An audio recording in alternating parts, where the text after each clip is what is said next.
إن الحمد لله نحمده ونستعينه ونستغفره ونعوذ بالله من شرور أنفسنا ومن سيئات أعمالنا من يهده الله فلا مضل له ومن يضلل فلا هادي له وأشهد أن لا إله إلا الله وحده لا شريك له وأشهد أن محمدا عبده ورسوله أما بعد فإن خير الحديث كتاب الله وخير الهدي هدي محمد صلى الله عليه وسلم وشر الأمور محدثاتها وكل محدثة بدعة وكل بدعة ضلالة وكل ضلالة في النار. قال النبي صلى الله عليه وسلم من يرد الله به خيرا يفقه في الدين.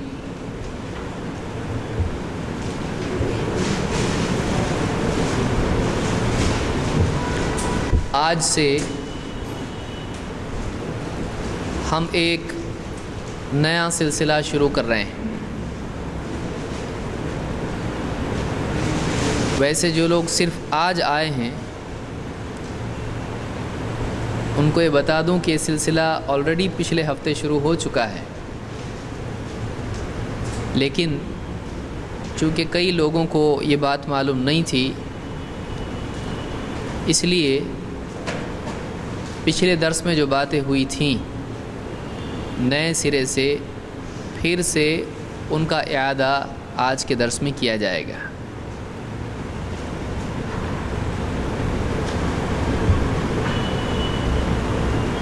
اس کورس میں ہم کیا دیکھنے والے ہیں؟ پہلے ہم کو یہ معلوم ہونا چاہیے کہ پڑھنے والے کیا ہیں. ہمارے کورس کا عنوان ہے فقہ کے بعض اصول.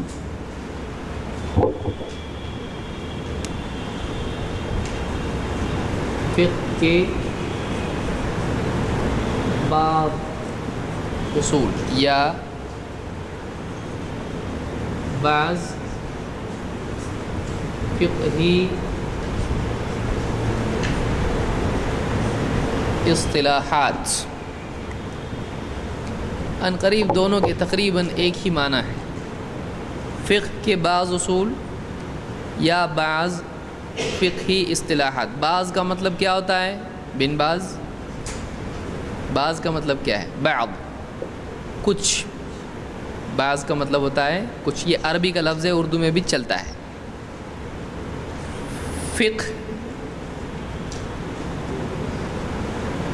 فقہ ہے یا فقہ ہے.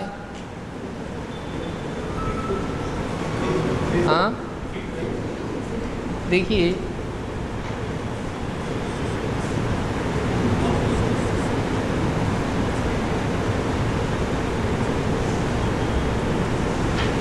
ٹھیک ہے. جن کو عربی نہیں آتے بول رہے ہیں کہ دونوں فوٹو ایک جیسے دکھ رہے ہیں. جن کو عربی نہیں آتی ہے ان کے لیے اگلے ہفتے سے منگل کے دن کورس نیا شروع ہونے والا ہے. ایک دم نیا کورس ہے. جن کو لکھنا نہیں آتا ہے، جن کو پڑھنا نہیں آتا ہے، جو پہلی مرتبہ کے کورس میں یہ یقین کر چکے ہیں کہ یہ اپنا کام نہیں ہے، تو ان کے لیے پھر سے ایک کورس شروع ہو رہا ہے. کیونکہ بہت سارے لوگ عربی کا، میرے نبی کی زبان، بہت محبت نبی سے، عربی سیکھنے کے لیے آ جاتے ہیں. پھر جب دیکھتے ہیں ذہب ذہب ذہب ذہب ذہب ذہب، اور یہ اپنا کام نہیں، کہاں غلط جگہ آ گئے ہم لوگ، بھاگ جاتے ہیں. ایسے تو پلٹ کے بھی نہیں دیکھتے. لہٰذا ایسے لوگوں کے لیے جن کو پڑھنا نہیں آتا، لکھنا نہیں آتا، ان کے لیے ایک کورس ہے جو منگل کو شروع ہوگا انشاءاللہ. اور جن کو پڑھنا لکھنا آتا ہے اور تھوڑا بہت عربی بھی آتی، بہت تھوڑی آتی ہے، ان کے لیے بدھ کو کورس شروع ہوگا. اور اگر کوئی چاہتا ہے کہ دونوں میں شریک ہو تو یہ سب سے سمجھدار آدمی ہے. کیونکہ بہت سارے لوگ جو سمجھتے ہیں کہ مجھ کو آتا ہے، ان کو ایکچولی نہیں آتا ہے. اس لیے علمی ترقی کا پہلا قاعدہ یہ ہے کہ آدمی یہ اسیوم کر کے چلے، یہ بات مان کے چلے میرے کو نہیں آتا ہے.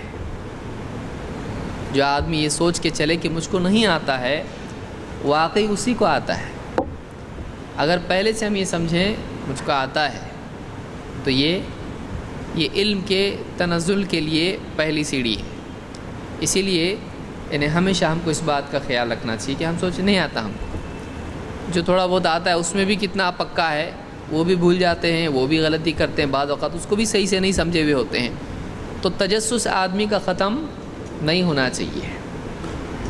علمی موت کب آتی ہے؟ اچھا آواز. علمی موت تب آتی ہے جب آدمی میں علم کی پیاس نہیں رہتی ہے. آدمی میں ہمیشہ علم کی طلب کا جذبہ ہونا چاہیے. بہرحال تو یہ کیا ہے، اس کو کیسا پڑھیں گے؟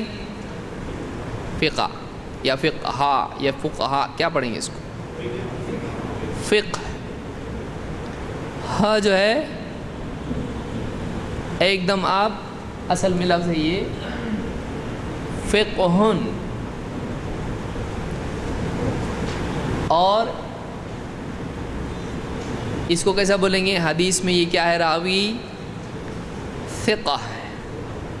ثقہ سمجھ میں آ رہا ہے؟ اب آپ کو سمجھ میں آئے گا کہ دونوں بھی سننے ایک جیسے آ رہے ہیں. تو تھا اس کو پڑھتے ہیں فقہ، فقہ، اور یہ پڑھیں گے فقہ، فقہ. تو ہم جو پڑھنے والے ہیں یہ حدیث کی فیلڈ میں ہوتا ہے اور یہ فقہ کی فیلڈ میں ہوتا ہے، فقہ کی فیلڈ میں. تو اس کو پڑھنا کیسا ہے؟ فقہ نہیں. کیا پڑھیں گے اس کو؟ پھیکا پھیکا لگے گا آپ کو یہ سب سیکھنا، لیکن یہ فقہ ہے، فقہ. تو بہرحال ہم کیا کریں گے؟ فقہ کے بعض اصول. فقہ کیا ہے؟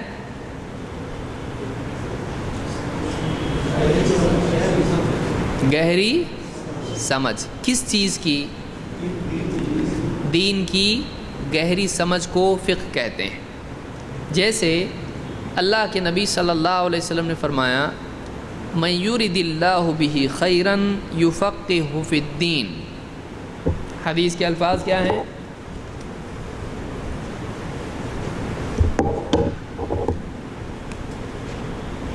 من یرد اللہ بہ خیرا یفقہہ فی الدین.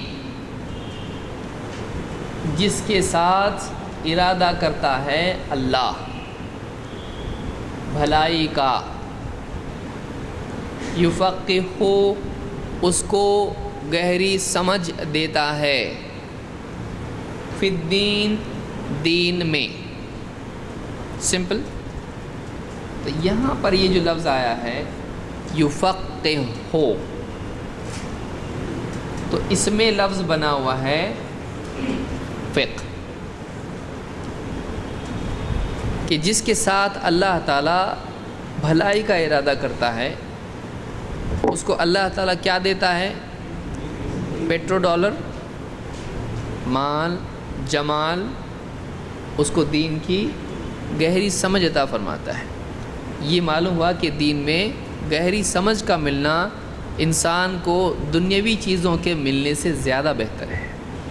اس لیے کہ دنیاوی چیزوں پر جنت جہنم کا فیصلہ ہوتا ہے نہیں. دنیاوی چیزوں سے ایک آدمی کے پاس پیسہ آ گیا، اب اس کو معلوم پڑے گا حق کیا ہے باطل کیا ہے، لیکن اس کے پاس اگر دین کی گہری سمجھ آ جائے اب اس کو سمجھنے لگے گا صحیح کیا ہے اور غلط کیا ہے. تو زندگی میں سب سے اہم چیز یہ ہے کہ انسان کو حق اور باطل کا فرق سمجھ میں آئے. اس لیے کہ دنیا اتنی کنفیوزنگ ہے اور حق اور باطل کے اعتبار سے اتنا معاملہ پیچیدہ لگتا ہے بعض اوقات کہ کئی لوگ گمراہ ہو جاتے ہیں. کئی لوگ حق کی طلب کے باوجود گمراہ ہو جاتے ہیں. کیوں؟ اس لیے کہ ان کے پاس طلب ہے لیکن ان کے پاس صحیح سلیقہ نہیں ہے فرق کرنے کا. حق ان کے پاس آ کے سامنے سے گزر جاتا ہے، پہچان نہیں پاتے ہیں. باطل حق کے روپ میں آتا ہے اس کو گلے لگا لیتے ہیں. تو یہ وجہ ہے کہ ایک آدمی گمراہ ہو جاتا ہے. تو یہ بات جو ہے حدیث میں آئی ہے کہ اللہ جس کے ساتھ خیر کا ارادہ کرتا ہے اس کو دین میں گہری سمجھ عطا فرماتا ہے. تو معلوم ہوا. اب یہ بات بتائیے کہ اس حدیث کی روشنی میں ایک بات سامنے آتی ہے کہ فقہ اچھا ہے یا برا ہے؟ ہاں اچھا ہے. اچھا ہے. تو فقہ ایک اچھی چیز ہے. کون سا فقہ؟ اگر ایک آدمی مثال کے طور پر آپ سے کہے کہ قرآن میں اللہ تعالیٰ نے فرمایا قد افلح المؤمنون الذین هم فی صلاتهم خاشعون، ایمان والے کامیاب ہو گئے وہ جو اپنی نماز میں سکون اختیار کرتے ہیں. اور کہا کہ اس سے ثابت ہوتا ہے نماز میں سکون ہونا چاہیے. لہٰذا آپ رکوع سے پہلے، رکوع کے بعد اور اتحیات سے اٹھ کے جو رفع الیدین کرتے ہو یہ سکون کے خلاف ہے. تو کیا یہ فقہ ہے؟ کیا یہ سمجھ صحیح ہے؟ نہیں ہے. تو ایسی سمجھ جو اپنی طرف سے آدمی بنا لے، جو واقعی دلائل سے ٹکراتا ہو، تو ایسی سمجھ کا اسلام میں اعتبار ہے نہیں ہے. تو کیا ہم سرے سے فقہ کا انکار کرتے ہیں؟ نہیں، سرے سے ہم فقہ کا انکار نہیں کرتے ہیں. لیکن آج فقہ کے نام پر بہت سارے مسئلے مسائل جو لوگوں نے گھڑ رکھے ہیں جو دلیلوں سے ٹکراتے ہیں، کیا ہم اس کو فقہ مانتے ہیں؟ کیا اس کو معتبر فقہ مانتے ہیں؟ ہم اس فقہ کو قبول نہیں کرتے ہیں. تو اس کو ہم تسلیم نہیں کرتے ہیں. یعنی ایسے مسائل جو قرآن و سنت سے ٹکراتے ہیں ہمارے نزدیک وہ قابل اعتبار نہیں، دلیل نہیں. لیکن فی نفسی ہی فقہ کا ہم انکار کرتے ہیں؟ نہیں، کیونکہ وہ اچھی چیز ہے، دین کی سمجھ اچھی چیز ہے. سمجھ میں آیا؟ تو اس بات کو یاد رکھیں کہ ہم آؤٹ رائٹ فقہ کو ریجیکٹ کرتے ہیں کیا؟ نہیں. ہم کس فقہ کو ریجیکٹ کرتے ہیں؟ جو قرآن و سنت سے ٹکرائے، جو اس کے مطابق ہو تو اس کو ہم تسلیم کرتے کہ نہیں. کوئی آدمی کہے کہ یعنی براؤن شوگر حرام ہے، بولے براؤن شوگر قرآن میں کدھر ہے؟ حدیث میں بھی نہیں، تو ہم نہیں مانتے اس کو، حلال ہے. بول سکتے ہیں؟ نہیں. یہ فقہ ہے. کیوں؟ اس لیے کہ قرآن و سنت میں نشہ آور چیزوں کو کیا کر دیا گیا ہے؟ حرام.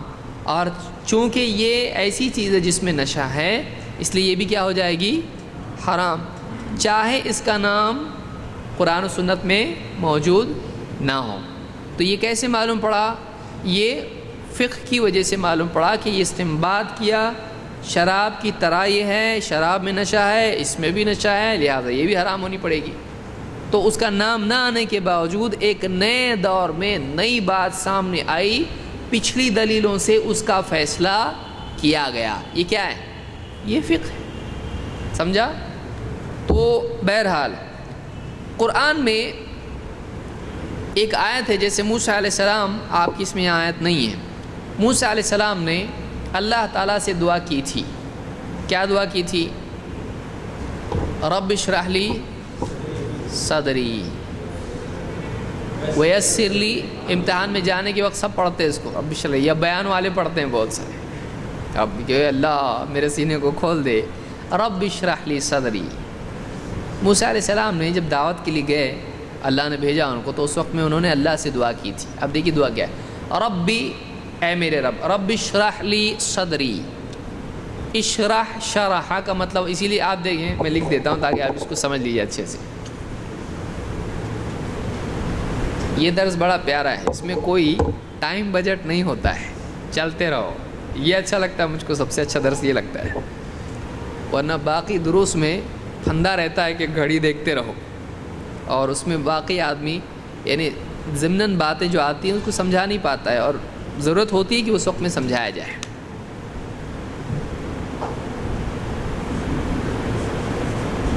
رب اشرح لی صدری ویسر لی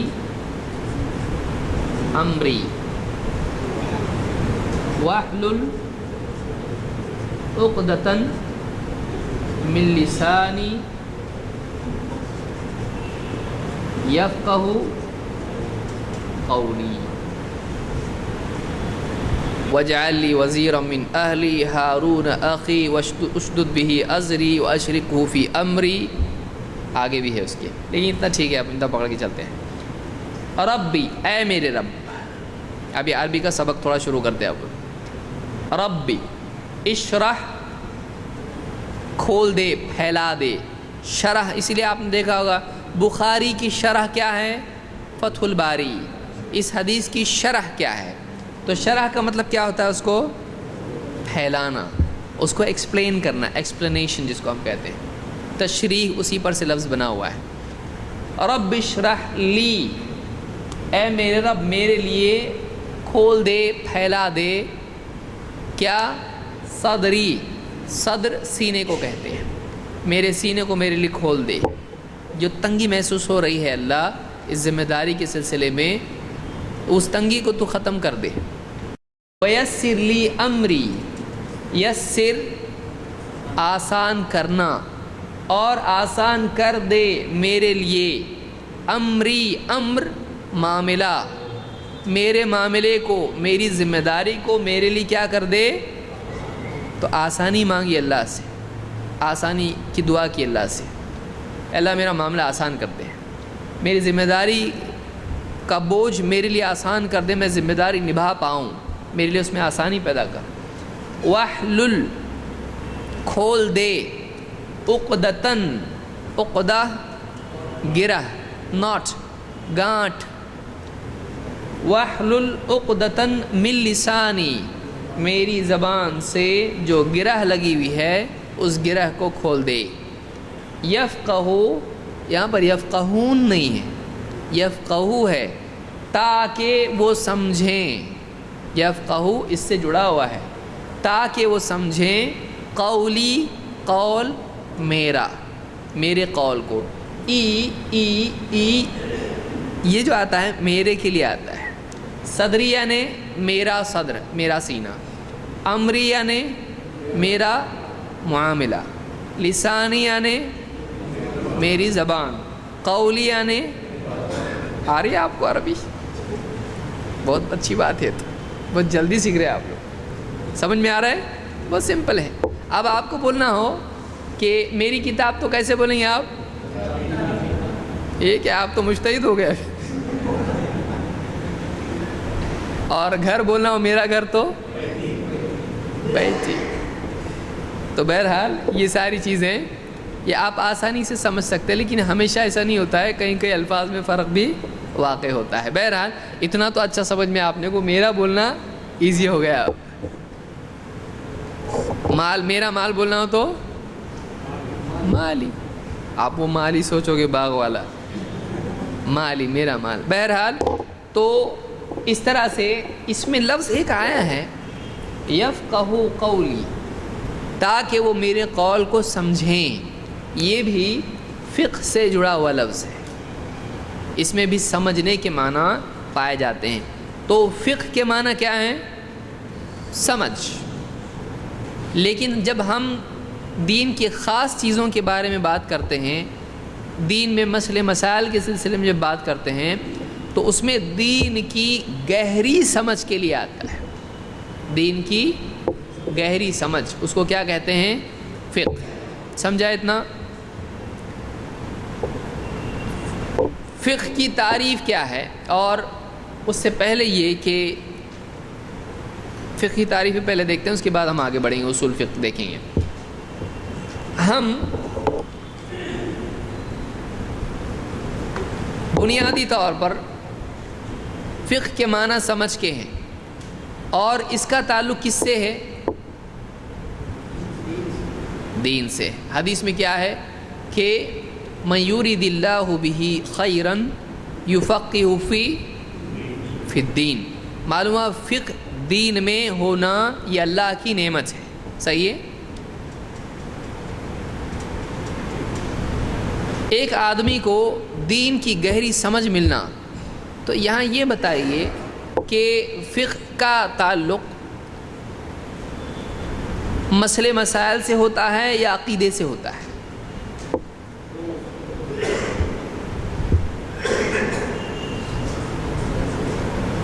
کچھ لوگ بولیں گے منگل والا ہی اچھا دکھتا ہے اپنے کو.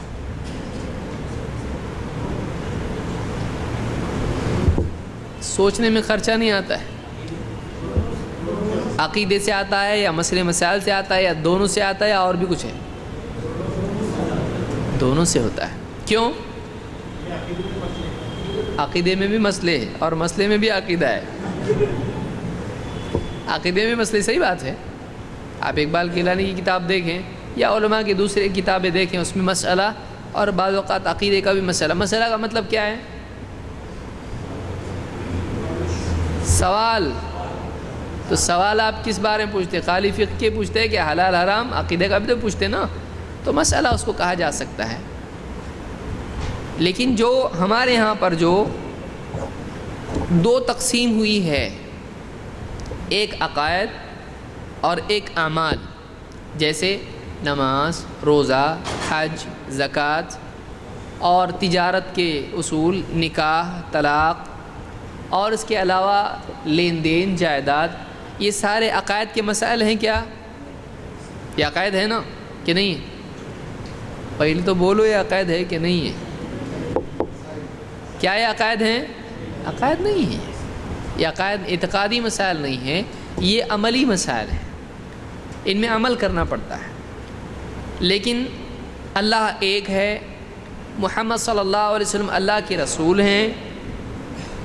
آخرت کا دن، قیامت کا دن، اس میں کیا ہونے والا ہے، مرنے کے بعد کیا ہوتا ہے، یہ سارے کون سے معاملات، مسائل ہیں؟ عقائد کے مسائل ہیں. تو فقہ کا تعلق عقائد کے معاملات سے ہے یا اعمال کے معاملات سے؟ کیسے؟ آپ کے دل میں آیا تو کچھ بھی بولو گے آپ. دونوں سے کیسے؟ کیا دلیل ہے آپ کے پاس؟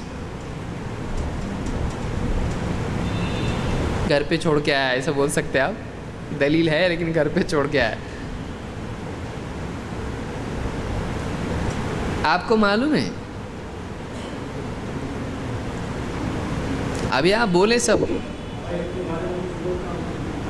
ابھی آپ سب لوگ بولے ہو دلیل اس کی. ہاں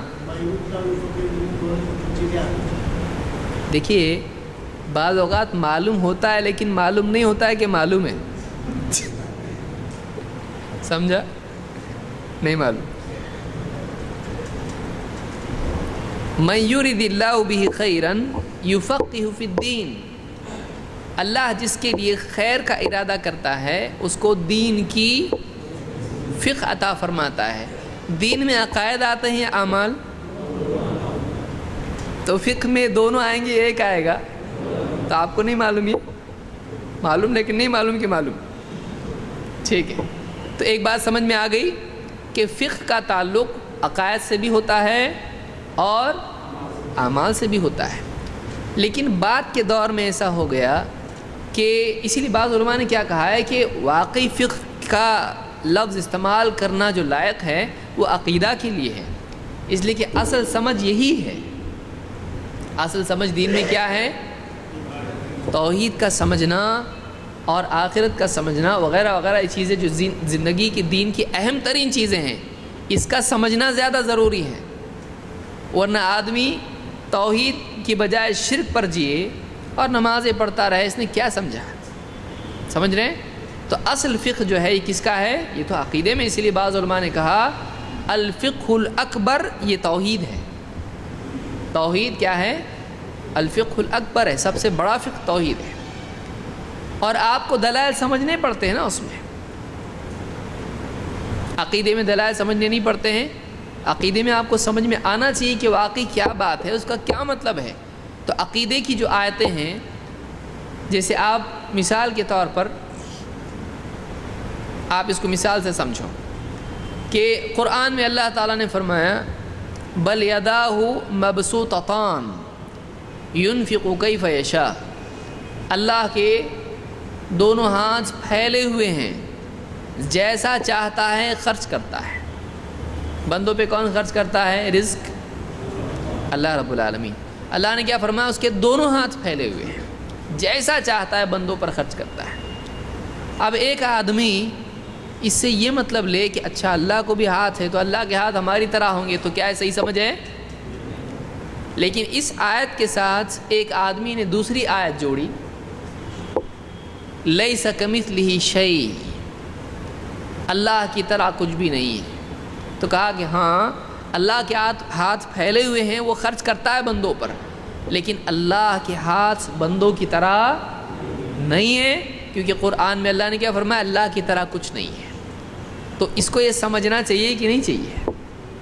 بہت سارے لوگ آیت پڑھتے ہیں کہ نحن اقرب الیہ من حبل الورید، کہ ہم بندے کی شہرگ سے قریب ہیں، اس کو غلط طور پر سمجھتے اور یہ اس سے دلیل لیتے ہیں اللہ ہر جگہ ہے۔ وَهُوَ مَعَكُمْ أَيْنَمَا كُنْتُمْ، تم جہاں کہیں ہو اللہ تمہارے ساتھ ہے۔ آیت کو غلط طور سے سمجھتے ہیں اور کہتے اس سے ثابت ہوتا ہے کہ اللہ ہر جگہ ہے۔ تو اس نے اس آیت کو کیا کیا؟ غلط سمجھا، اور اس کے نتیجے میں عقیدہ کیا ہوا؟ تو معلوم ہوا کہ فقہ کا تعلق اگر واقعی دیکھا جائے تو نہ صرف اعمال سے ہے، بلکہ فقہ کا تعلق عقیدے سے بھی ہے۔ زیادہ لائق ہے کہ عقیدے سے اس کو جوڑا جائے۔ اس کی ایک اور دلیل یہ ہے، ایک تو دلیل کیا ملی آپ کو؟ فقہ کا تعلق عقیدے سے بھی ہے، اس کی دلیل کیا ہے؟ من یرید اللہ بہ، تو دین کی سمجھ دیتا ہے، تو دین میں ایمان بھی آتا ہے اور کیا عمل آتا ہے اور ایمان نہیں آتا دین میں۔ شرع لکم من الدین ما وصی بہ نوحا، اللہ نے کہا نا تم کو وہی دین دیا جو نوح کو دیا۔ تو شریعتوں کا فرق ہوا، لیکن دین ایک ہی ہے سب نبیوں کا، عقائد سب کے سیم ہیں۔ تو ایک بات یہ معلوم ہوئی کہ فقہ میں عقیدہ بھی آتا ہے، یہ حدیث سے ثابت ہوا۔ دوسری بات،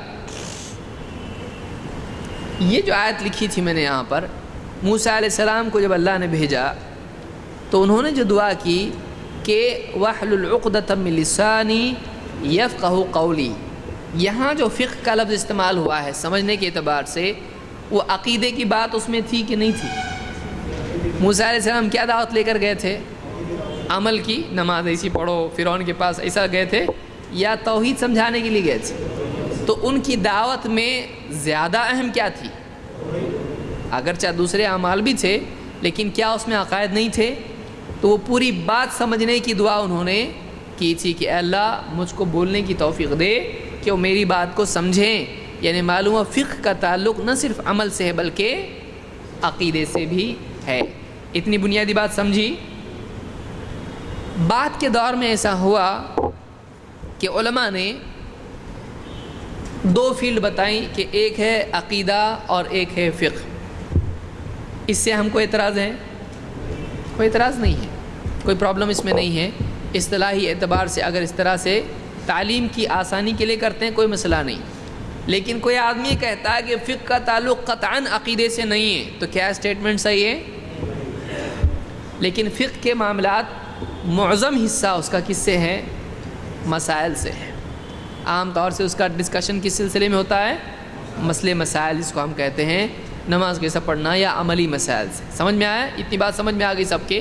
ٹھیک ہے۔ اس اعتبار سے بعض علماء نے بعد کے دور میں فقہ کی جب تعریف کی، ڈیفینیشن، تو انہوں نے کیا کہا؟ انہوں نے کہا کہ فقہ کیا ہے؟ جواب میں انہوں نے کہا کہ فقہ یہ ہے کیا؟ معرفت الاحکام الشرعیہ العملیہ بأدلتها التفصیلیہ۔ کیا ہے یہ فقہ ہے۔ تو بہت بھاری دکھ رہا، آپ بولیں گے شریعت کے عملی احکام کو ان کے تفصیلی دلائل کے ساتھ معلوم کرنا۔ شریعت کے عملی احکام کو ان کی تفصیلی دلیلوں کے ساتھ معلوم کرنا، اس کو کیا کہتے ہیں؟ فقہ کہتے ہیں۔ اس میں کتنی چیزیں ہیں؟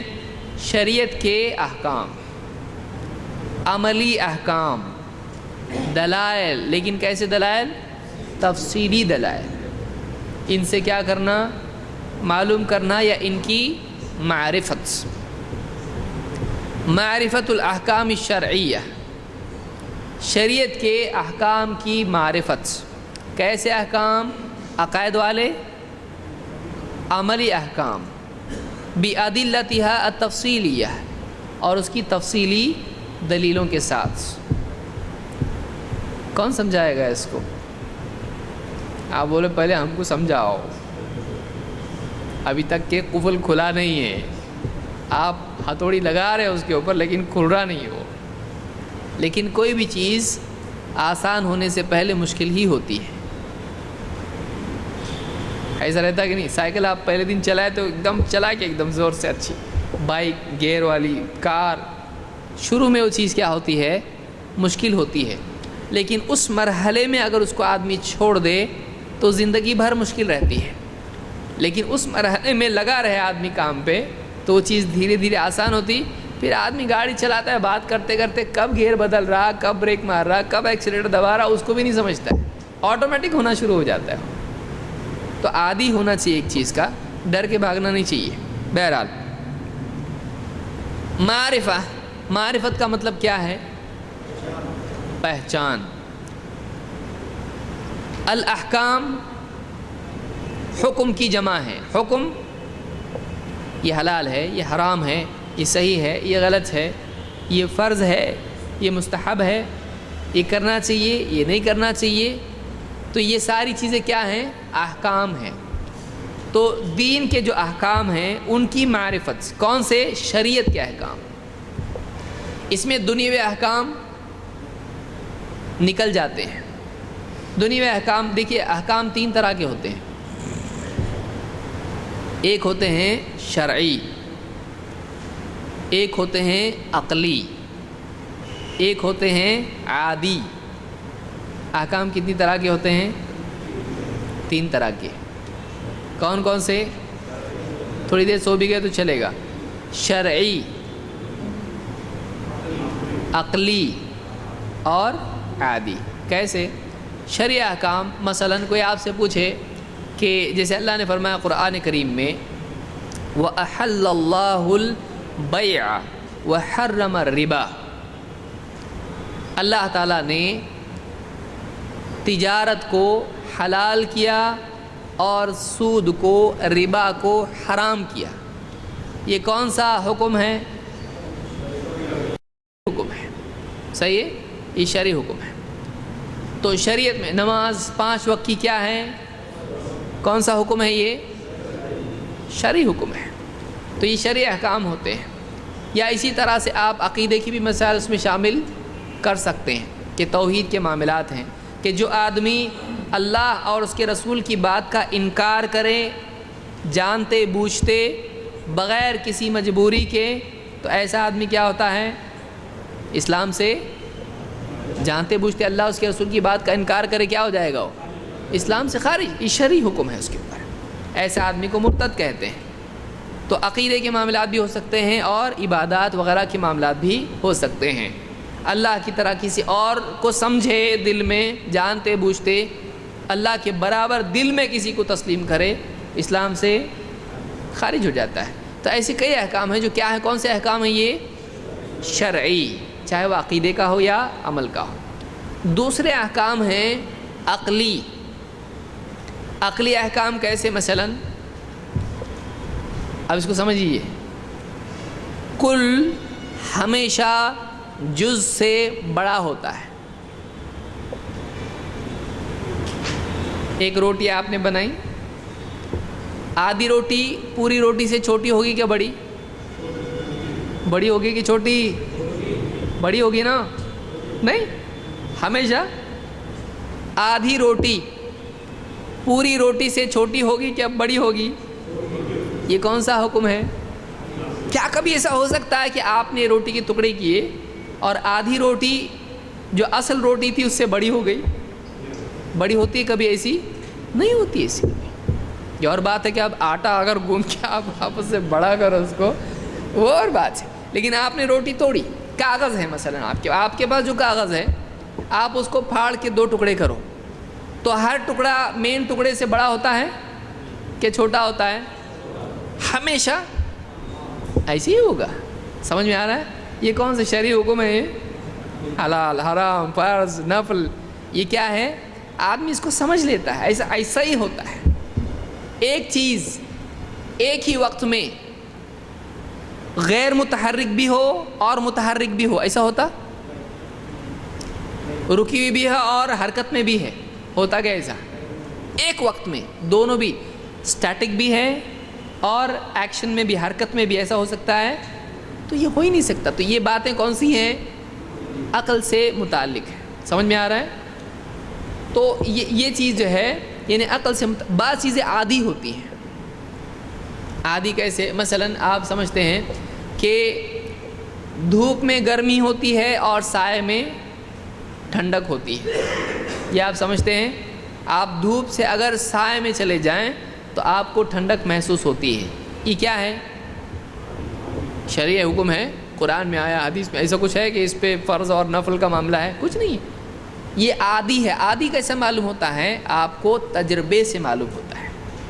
سمجھ میں آیا کہ بدن اگر گرم ہو تو اس بات کی علامت ہوتی ہے کہ اس کو بخار ہے. آپ پہچانتے کہ نہیں پہچانتے؟ بچے کو کیا دیکھتے آپ؟ دیکھتے یار اس کا بدن گرم ہے تو اس کو کیا ہو سکتا ہے؟ میکسیمم چانسز ہے کہ اس کو کیا ہوگا؟ بخار ہوگا. تو یہ کیا کون سے امور ہیں؟ یہ امور عادی امور میں سے ہے. یہ عادی ہے. تو امور 3 قسم کے ہوتے ہیں. ایک ہوتے ہیں شرعی امور، دوسرے ہوتے ہیں عقلی، اور تیسرے ہوتے ہیں عادی. تو یہاں پر ہم کس بارے میں گفتگو کر رہے ہیں؟ ہم اس میں بولیں گے کہ دھوپ کیسی ہوتی ہے، سورج کیسا ہوتا ہے، چاند کیسا، اس بارے میں ہم کو بات نہیں کرنا ہے. نہ عقلی امور پہ ہم بات کریں گے کہ 1 اور 1 3 ہوتے ہیں. بولیں گے ہم یہاں پہ کوئی آدمی بولتا ہے اس کو 1 اور 1 کتنے ہوتے ہیں؟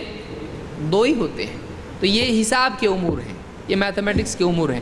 تو یہاں پر جو تعریف ہے اس کی، معرفت الاحکام الشرعیہ، شرعی احکام کی معرفت. تو فقہ میں کون سے احکام آئیں گے؟ باقی سب ہم لوگ دیکھیں گے.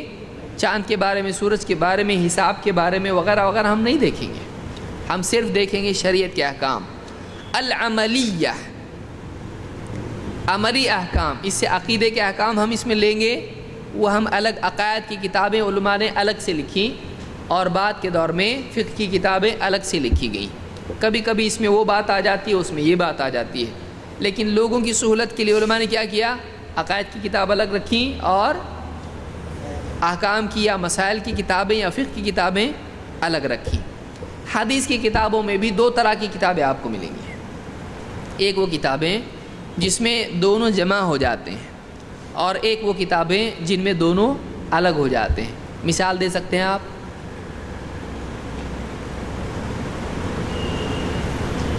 اہل حدیث، ہاں، جامع، مثلا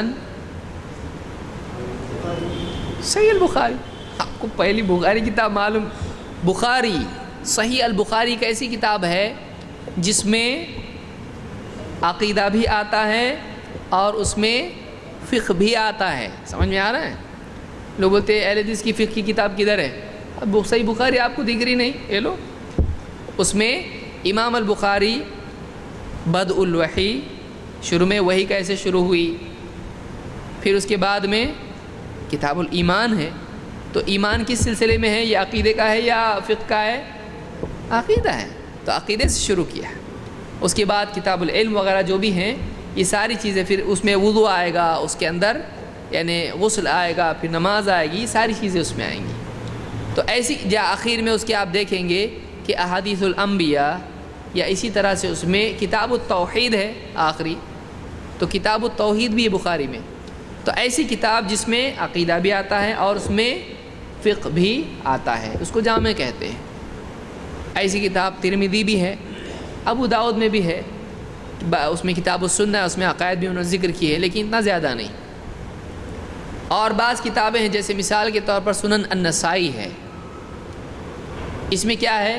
سنن النسائی میں یا دوسری کتابوں میں جیسے مصنف ابن ابی شیبہ ہے، ایسی کتابیں ہیں جس میں صرف کیا ہوتے ہیں، موطا مثال کے طور پر، اس میں صرف کیا ہوتے ہیں، احکام ہوتے ہیں۔ تو دو طرح کی کتابیں ہوتی ہیں۔ تو بہرحال ہم جو فقہ سے متعلق باتیں دیکھیں گے وہ اس میں صرف عملی احکام کے بارے میں ہم دیکھیں گے۔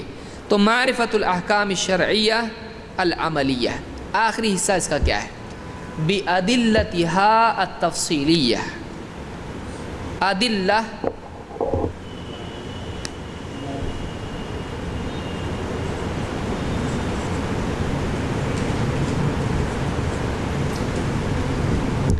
ادلہ کیا مطلب اس کا، ادلہ کیا ہے، یہ کچھ تو رہے گا، آپ لوگ بول رہے ہیں۔ ادلہ کس کی جمع ہے، دلائل کی یا دلیل کی، اور دلائل کس کی جمع ہے، دلیل کی جمع، اس کو آپ دلائل بھی بول سکتے ہیں اور ادلہ بھی بول سکتے ہیں، ٹھیک ہے۔ تو دلیل کا مطلب کیا ہے، آپ تو کتنا ستاتے علماء کو، دلیل، تو دلیل کا مطلب کیا ہے، ایویڈنس۔ لغت میں دلیل کو دلیل کیوں بولتے ہیں،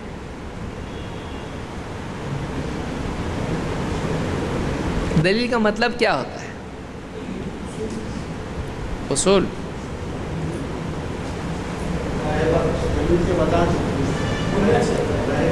دلیل ہاں، رہبر، دلیل ہاں، راستہ دکھانا ہے، دکھانے والا، دونوں، یا تیسرا بھی کچھ تو بھی ہے، راستہ دکھانے والا۔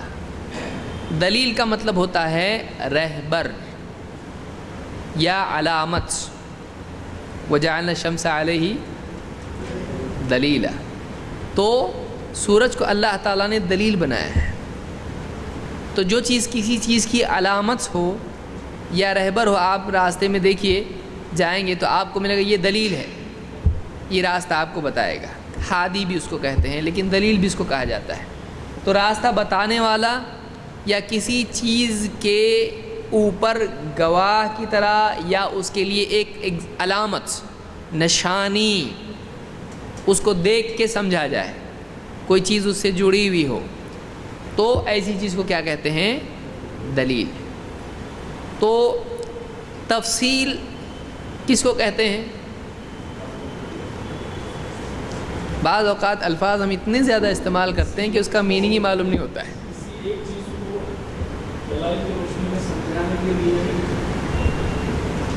تفصیل چاہیے، اس کو تفصیل بولتے ہیں۔ تفصیل کس کو بولتے ہیں، کھول کر بیان کرنا۔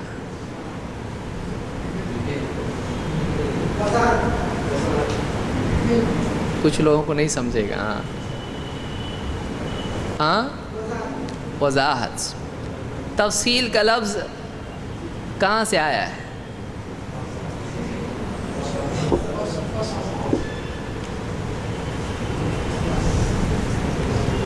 قیامت کے دن کے ناموں میں سے ایک نام کیا ہے،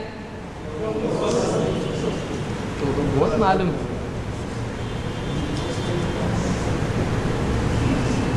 یوم الفصل۔ کیا کریں گے آپ وہاں جا کے، فصل کاٹیں گے۔ فصل کیوں بولتے ہیں اس کو، فصل آپ بولتے کتنا فاصلہ ہے، ڈسٹنس، الگ ہونے کے اعتبار سے لفظ ہے۔ تو فصل کا مطلب ہوتا ہے الگ کرنا، الگ کرنا، فصل یعنی الگ الگ۔ یوم الفصل اس کو اس لیے بولتے ہیں کہ اس دن اچھے اور برے کیا کر دیے جائیں گے، الگ۔ تو اچھے اور برے، صحیح اور غلط، حق اور باطل میں فرق کرنا، یا چیزوں کو ان کی کیٹیگری کے اعتبار سے الگ الگ کرنا، تو اس اعتبار سے کیا کہتے ہیں اس کو، تفصیل۔ تفصیل پھیلانا، الگ الگ کرنا، ڈیٹیل جس کو ہم بولتے ہیں۔ تو تو تفصیل اس معنی میں بھی استعمال ہوتا ہے. تو واقعی تفصیل کیا ہے؟ الگ الگ فصلہ سے ہے، فصلناہ تفصیلا قرآن میں آیا ہے. تو چیزوں کو الگ الگ کرنا اور ان کو پھیلانا اور اس طرح سے ڈیٹیل ان کی کرنا، ایک ساتھ سب جڑے ہوئے ہوں تو اس کو پھیلا دینا، اس کو تفصیل کہتے ہیں. اور ہمارے یہاں پر بہت لمبا کرنا اس کو بھی کیا بولتے ہیں؟ بہت تفصیل سے سمجھایا، سر دکھ رہا ہے، اتنا ایک بات کو اتنا لمبا کیے یہاں پہ. تو یہ تفصیل اس کو بھی بولتے ہیں، ڈیٹیل کو جس کو ہم بولیں گے. تو اس کا الٹا، اس کا بالعکس کیا ہے؟ اختصار اور تفصیل. تو معرفت الاحکام الشرعیہ العملیہ بادلتها التفصیلیہ، تفصیلی دلائل. تفصیل کے بالعکس استعمال ہوتا ہے اجمال اور تفصیل. اب اس کو اچھی طرح سے سمجھ لیجیے. دو چیزیں ہیں، ابھی میں دو جملے بول رہا ہوں. اللہ تعالیٰ قرآن کریم میں فرماتا ہے وَأَحَلَّ اللَّهُ الْبَيْعَ وَحَرَّمَ الرِّبَا. اللہ تعالیٰ نے تجارت کو حلال کیا اور ربا کو حرام کر دیا. اب آپ اس کے بعد کیا نتیجہ لوگے؟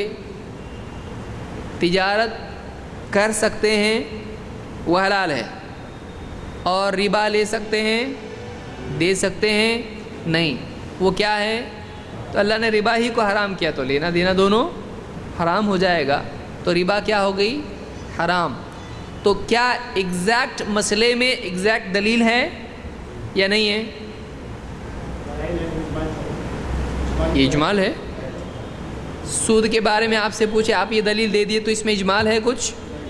سود حرام آپ بول دیے، دلیل میں آپ نے کہا وحرم الربا، ربا حرام. تو کیا ایگزیکٹ دلیل نہیں ہے؟ یہ ایگزیکٹ دلیل ہے. لیکن اب آپ کسی چیز کے بارے میں یہ آپ کو کہنا ہے کہ جس بات سے اللہ کے نبی، جس بات کا حکم اللہ کے نبی صلی اللہ علیہ وسلم دیں، اس کا نہ کرنا گناہ ہے، اس کا کرنا لازم ہے. یہ تفصیلی بات ہے یا اجمالی ہے؟ کیوں؟ سمجھ میں آ رہا ہے؟ ایک بات ہے کہ سود لینا دینا کیا ہے؟ گناہ ہے. دلیل وحرم الربا، صاف ستھری دلیل ہے اس کے لیے، لہٰذا یہ حرام ہے. تو حرام کا لینا دینا سب کیا ہو جائے گا؟ حرام ہو جائے گا.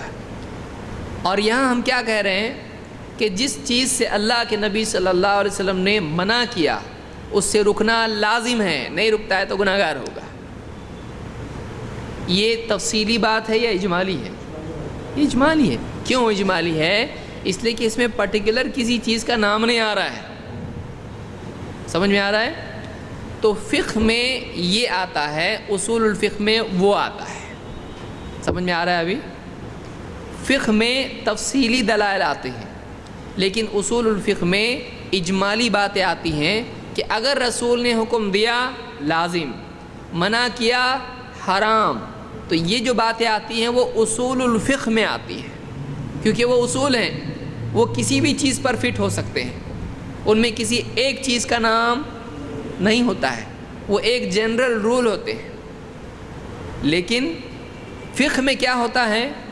فقہ میں مختلف مسائل ہوتے ہیں، نماز، روزہ، حج، زکوٰۃ، تجارت. کسی پرٹیکولر مسئلے کے بارے میں دلیل ہوتی ہے، صحیح ہے، غلط ہے، حلال ہے، حرام ہے. اس دلیل کے ساتھ اس مسئلے کو جاننے کا نام فقہ ہے. سمجھا؟ نہیں نا؟ کسی بھی چیز کے بارے میں وہ جائز ہے، ناجائز ہے، صحیح ہے، غلط ہے، اس کا دین میں کیا مقام ہے، اس کی کوئی دلیل ہوتی ہے قرآن و سنت کی، اس دلیل سے وہ چیز ثابت ہو جاتی ہے. اس دلیل کے ساتھ اس بات کو جاننے کا نام فقہ ہے. سمجھا؟ جیسے میں نے ایک مثال دی، یعنی نماز فرض ہے، روزہ فرض ہے.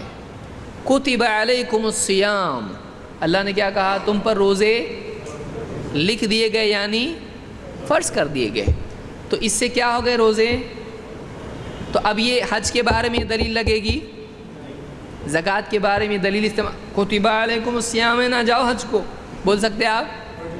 سامنے والے کو بہت بھاری، اس کو دواخانے میں لے جاؤ، میں حج کو جاتا. کیونکہ تو دلیل کس چیز کی دے رہا ہے؟ روزے کی. اور ثابت کیا کر رہا ہے؟ تو یہ دلیل اس جگہ ہی فٹ ہوتی ہے، کسی ایک چیز پر فٹ ہوتی ہے، اور ایگزیکٹلی اسی چیز کے بارے میں. سمجھ میں آ رہا ہے؟ تو تفصیلی دلیل کے ساتھ میں، ایگزیکٹ دلیل کے ساتھ میں کسی بات کو جاننے کا نام فقہ ہے. اگر وہ دلیل نہ ہو، ایک آدمی کا نماز فرض ہے بس، تو کیا اس کی بات صحیح ہے؟ نہیں ہے. یعنی نماز فرض نہیں ہوئی اس کی. نماز تو فرض ہے ہی ہے، بات بھی صحیح ہے کہ نہیں ہے، لیکن کیا یہ فقہ ہے؟ اس کے پاس دلیل نہیں، اس لیے اس کو فقہ نہیں کہا جائے گا، یہ تقلید ہے. سمجھ میں آ رہا ہے؟ وہ کسی کے بولنے سے اس کو لے کے چل رہا ہے، اس کے پاس دلیل نہیں ہے. تو کسی بھی چیز کے بارے میں اس چیز کی دلیل کے ساتھ میں اس چیز کا حکم معلوم کرنا. مثال کے طور پر مسواک کرنا کیا ہے؟ سنت ہے. کیا فرض ہے؟ سنت ہے. اس کی دلیل ہے کوئی؟ ہے، لیکن ہم بتائیں گے نہیں. سیکرٹ فارمولا ہے اس کا ایک. کیا دلیل ہے؟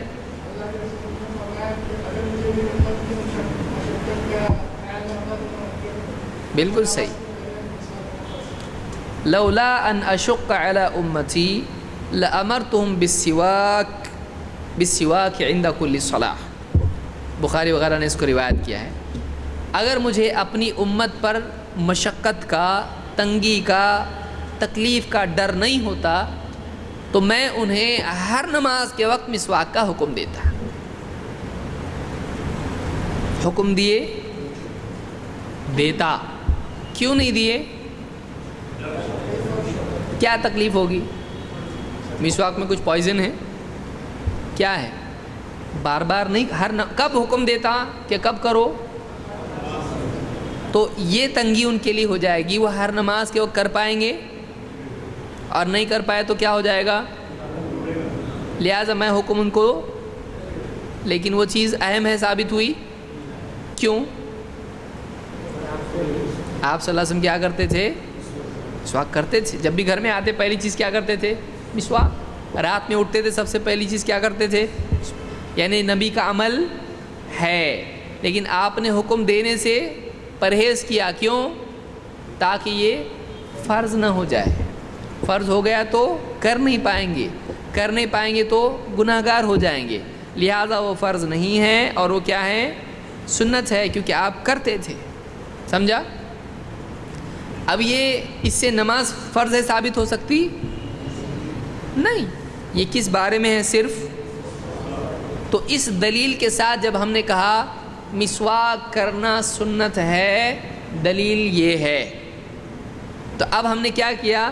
مسواک کا حکم فرض ہے، سنت ہے، کیا معلوم پڑا ہم کو، اور اس کی دلیل ہے. تو دلیل کے ساتھ جب کسی چیز کا حکم، کسی چیز کے پرٹیکولر کسی چیز کے بارے میں حکم ہم کو معلوم ہو تو اس علم کو فقہ کہتے ہیں. سمجھا؟ نہیں سمجھا؟ واپس سمجھانے کے ڈر سے بول رہے آپ اللہ کے گھر میں بیٹھے ہوئے. اب پھر سمجھاتا کہ کیا ہے معلوم نہیں، پیچھا ہی چھوڑ رہا نہیں. تو گھر کو جا کے کھانا ہے اچھے سے، اور فون آیا بریانی بنی، کہاں ہے؟ تو اجمالی اور تفصیلی کا فرق یاد رکھیں کہ کسی ایک چیز کے بارے میں ہوتا ہے. لیکن اب ہم نے یہاں پر جو دیکھا کہ رسول کا حکم ماننا ضروری ہے، تو کون سا حکم؟ کوئی بھی حکم. اب اس کی دلیل کیا ہے؟ اب اللہ نے فرمایا فَلْيَحْذَرِ الَّذِينَ يُخَالِفُونَ عَنْ أَمْرِهِ ان تصیبہم فتنہ او یصیبہم عذاب علیم، جو لوگ اس رسول کے حکم کی مخالفت کرتے ہیں وہ اس بات سے ڈریں کہیں ان پر فتنہ نہ آ جائے، کہیں یہ فتنے میں مبتلا نہ ہو جائیں، کہیں ان پر عذاب نہ آ جائے۔ تو اس سے کیا معلوم ہوا؟ رسول کا حکم ماننا لازم ہے، نہیں مانے تو کیا ہوگا؟ رسول کے حکم کی مخالفت کیے تو عذاب آئے گا۔ کون سا حکم؟ کوئی حکم اس میں آیا ہے؟ تو اس سے ایک اصول معلوم ہوا کہ جس چیز کا رسول حکم دے دے وہ لازم ہو جاتا ہے، یہ اجمالی ہے، سمجھا؟ اجمال اس کو بولتے ہیں جس میں کسی چیز کا نام نہیں آ رہا ہے، ایک جنرل رول دیا جا رہا ہے، وہ اجمال ہے، اجمالی دلیل ہے اس کے لیے اور کسی چیز کا نام نہیں آ رہا۔ لیکن یہاں ہم نے مسواک کے بارے میں، نماز کے بارے میں، یا روزے کے بارے میں، یا ربا کے بارے میں، یا تجارت کے بارے میں دیکھا، یہ خاص چیزوں کے بارے میں چیزیں تھیں، اس کی دلیل حلال حرام فرض جو بھی اس کے بارے میں حکم تھا، وہ حکم اور اس کی حیثیت اور اسی کے ساتھ اس کی دلیل، یہ فقہ ہے۔ لیکن رسول حکم دے تو کرنا پڑتا ہے، نہیں کیے تو گنہگار، اور رسول منع کرے تو رکنا پڑتا ہے، نہیں رکے تو گنہگار۔ یہ کیا ہے؟ یہ اجمال ہے، یہ اصول اس سے لیے جاتے ہیں کہ رسول کا حکم ماننا پڑتا ہے۔ سمجھ میں آیا؟ ایسی کئی اور چیزیں بھی ہیں، یہ دو مثال دیا میں نے۔ کون سی؟ رسول کا حکم ماننا پڑتا ہے، رسول صلی اللہ علیہ وسلم جب منع کر دیں رکنا پڑتا ہے۔ وما آتاکم الرسول فخذوہ وما نہاکم عنہ فانتہوا، جو کچھ رسول تم کو دیں لے لو، جس سے روک دیں رک جاؤ، جس سے روک دیں رک جاؤ۔ تو معلوم ہوا کہ رسول نے منع کیا تو رکنا ہے، وہ منع ہے وہ حرام ہے۔ تو یہ کیا ہوئی؟ اجمالی دلیل ہوئی۔ تو اصول فقہ کس سے ڈیل کرتا ہے؟ اجمالی دلیلوں سے، اور فقہ کس سے تعلق رکھتا ہے؟ تفصیلی دلیلوں سے، سمجھا؟ اسی لیے اصول الفقہ کی کتابیں الگ ہیں اور فقہ کی کتابیں الگ ہیں۔ تھوڑا ٹائم لگے گا اس کو، لیکن سمجھے گا۔ جو لوگ پلین چلاتے ہیں وہ پیدائشی چلاتے ہوئے آتے پلین، آپ کو بولیں گے چلا سکتے آپ؟ نہیں۔ لیکن آپ کو اگر سکھایا جائے، کئی سال کی ٹریننگ آپ کو دی جائے، آپ نہیں چلا سکتے؟ چلا سکتے کہ نہیں چلا سکتے؟ چلا سکتے، سیکھنے کے بعد سب آتا ہے۔ اسی لیے اللہ کے نبی صلی اللہ علیہ وسلم کی ایک حدیث ہے، آپ نے فرمایا انما العلم بالتعلم، علم سیکھنے سے آتا ہے، جو سیکھنے کا عمل کرے گا اس کو علم بھی آئے گا، چاہے وہ دنیا کا ہو یا دین کا ہو۔ تو علم سیکھنے سے آ جاتا ہے، آدمی سیکھنے کی کوشش کرے علم آ جائے گا۔ اللہ سے دعا کرنا چاہیے اللہ ہمارے علم میں برکت عطا فرمائے۔ تو ہم نے دو باتیں آج دیکھی کہ ایک ہے اجمالی دلائل اور ایک ہے تفصیلی۔ تو فقہ کا تعلق تفصیلی سے ہے یا اجمالی سے ہے؟ تفصیلی سے۔ اور اصول الفقہ کا تعلق کس سے ہے؟ وہ کسی خاص مسئلے سے بحث نہیں کرتا اصول الفقہ، وہ جنرل رول بتا دیتا ہے، یہ ایسا کیے تو فرض ہوتا ہے، کیا فرض ہے کیا فرض نہیں ہے، یہ اصول فقہ میں آئے گا یا فقہ میں آئے گا؟ Simple questions. اب اس کو ہم تھوڑا اور سمجھنے کی کوشش کرتے ہیں کہ کیا فرض ہے کیا فرض نہیں ہے، کون سی چیز دین میں فرض ہے، اس کا تعلق فقہ سے یا اصول فقہ سے ہے؟ اور ایک چیز فرض کب ہوتی ہے، اس کا تعلق فقہ سے ہے یا اصول فقہ سے؟ سمجھا؟ کون سی چیز ناسخ ہے، کون سی چیز منسوخ ہے، کون سی چیز ناسخ ہے، اس کا تعلق کس سے ہے؟ کوئی چیز منسوخ کب ہوتی ہے، اس کا تعلق کس سے ہے؟ اصول فقہ۔ کس چیز پر اجماع ہو چکا ہے، اس کا تعلق کس سے ہے؟ اجماع کب ہوتا ہے، اجماع کس کو کہتے ہیں، اس کا تعلق کس سے ہے؟ اصول فقہ سے۔ سمجھ میں آیا؟ کیا چیز مطلق ہے، کیا چیز یعنی مقید ہے، اس کا تعلق کس سے ہوتا ہے؟ اب یہ آپ کو پہلے بولیں گے آپ مطلق کس کو بولتے ہیں، مقید ہی نہیں معلوم تو ہم بولیں گے کیا؟ تو یہ کہاں آتا ہے؟ یہ اصول الفقہ میں آتا ہے۔ مختلف دلیلوں سے کیسے فیصلہ لیا جاتا ہے، یہ اصول الفقہ میں ہوتا ہے کہ اس کے کیا رولز ہیں، اس کے کیا رول ہیں، اصول ہیں، اور کیا مسئلہ اس کا سٹینڈ اسلام میں کیا ہے۔ نماز فرض ہے، روزہ فرض ہے، حج فرض ہے اور نفل بھی ہوتا ہے، عمرہ بھی ایسا ہوتا ہے، اس میں یہ حکم ہے۔ مستقل چیزوں کے بارے میں ایک ایک چیز کی حیثیت بتانا یہ فقہ میں ہوتا ہے، لیکن جنرل رولز جو ہوتے ہیں وہ کس میں آتے ہیں؟ سمجھ میں آ گیا اتنا؟ تو یہ میں سمجھتا ہوں کافی ہے آپ کے لیے، قابل برداشت اتنا ہی ہے۔ اگلے درس میں ہم اس کو تھوڑا سا اور ریپیٹ کریں گے اور اصول اور فروع میں فرق دیکھیں گے، پھر احکام کی قسمیں دیکھیں گے، تکلیفی اور وضعی کیا ہے۔ اگلے درس میں تفصیلی طور پر ہم آگے بڑھیں گے انشاءاللہ۔ اقول قولی ھذا واستغفر اللہ لی ولکم۔